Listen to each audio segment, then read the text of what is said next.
The kingdom nation is a nation of givers.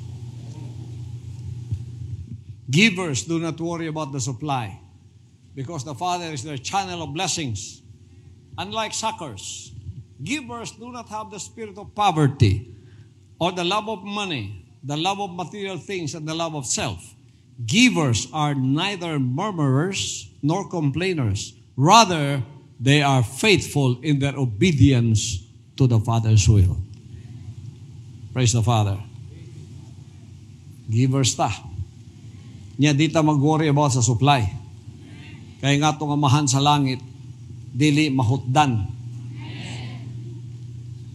Murabag ang panalangin sa amahan, murag niya itong dagat. Mo nga ng amahan. Mga anak, pagdala mo og kanang mga sudlanan, kay magkaos mong panalangin, tapos gipatubang mong dagat. Unsa inyong dalhon?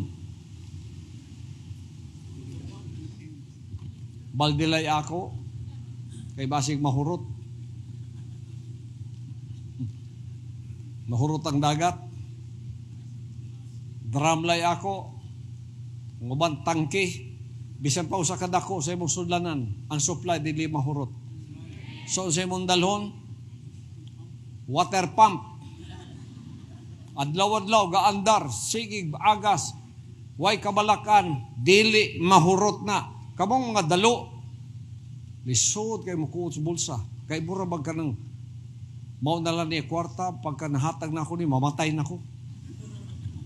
Pagka nakasamahan, dili ko na yung mga attitude.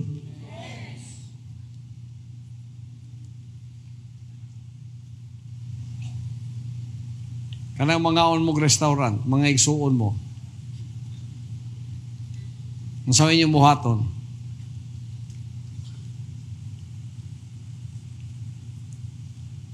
Gahi kayo mukuot sa bulsa. Naghinulatay kinsay mo bayad. Dili na bayan mo mga Ilocano, ha? Dili na mo kuripot. Giver ta, givers. Givers of love, givers of kindness, givers of faithfulness.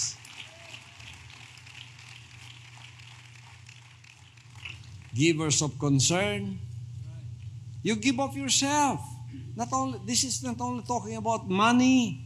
This is giving of yourself. This is giving of your concern. This is giving of your love. Voluntary love. Dili kayang love. Pug-un pa nimo una. Mahatag parting mga kuriputan ng mga tawhana. Kung dili nimo pangsigano ba, dili mo hatag sa gugma. Sigaan pa nimo mata. Dili mo pangsipaon, dili mahimong butan. Kindness, ihatag. O masipaan ang ulo, buta na kayo. It should not be like that. Our attitude should be the fruits of the Spirit. Peace, love, and joy. Why are these fruits there? The fruits are to be eaten. Makaon sa uban. Amen. Pagka na mapupusay mo, ha, lami, tamis. Ayaw mong kabalaka nga muhatag mo sa gugma o kaya pagkabuutan, kaya dili na mahurot.